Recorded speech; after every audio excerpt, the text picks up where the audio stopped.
We're here after the MetLife Bowl, the AKA the Snoopy Bowl. The Jets are the big winners here today, 28-18. Really, the result doesn't ultimately matter. What you saw on the field from the offense, defense, and special teams on the Giants, that's what has to have you concerned. That's what we're going to talk off in our takeaways here, our walk-offs, our 3 top stars as well. So let's do walk-off number 1, okay? We'll start with the defense, then we'll go to offense, and we'll go to special teams. So defense, number 1, a reason to be concerned over there. The Jets had a lot of success in this game. Ryan Fitzpatrick, 9 of 14, 127 yards, 2 touchdowns against the Giants' first-string defense. That's just not going to do it. Pass rush, insufficient again today.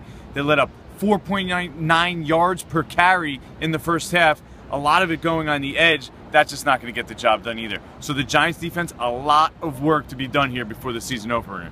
So now let's go to the offense. Takeaways from the offense. Hey, they actually scored a touchdown, first one of the preseason for the first-team offense. They had a real long drive, culminated in a Rashad Jennings touchdown. That's a positive.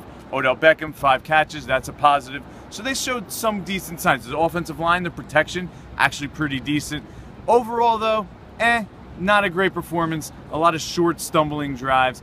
But, that's the one area of the ball I'm still not overly concerned about. The offensive line, the protection was actually pretty decent here in this first half when the starters run the field. So there's that. The special teams, on the other hand, hey, this is the 3rd preseason game. This was the game that we were supposed to actually see what the Giants are going to put on the field actually with the special teams. And you know what?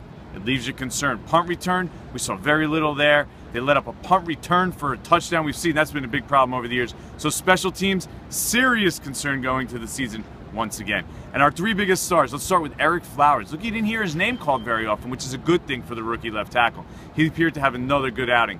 Number 2, safety Cooper Taylor, put him back on the radar. He had a very nice game. It was one pass play. He basically dragged across the whole field, made a tackle for only a 3-yard gain. He had a sack. He came, he disguised it very nicely. And number 3 is Kendrick Ellis, the big defensive tackle who used to play for the Jets, now was playing against the Jets. He had a lot of penetration in the middle. I saw some good things from him. I wouldn't be surprised to see him working in with that first team pretty soon. You saw it here actually a little bit today, so maybe expect to see more of that. We'll be back next week, probably Thursday, when the Jets play the Patriots in the final preseason game. See you then.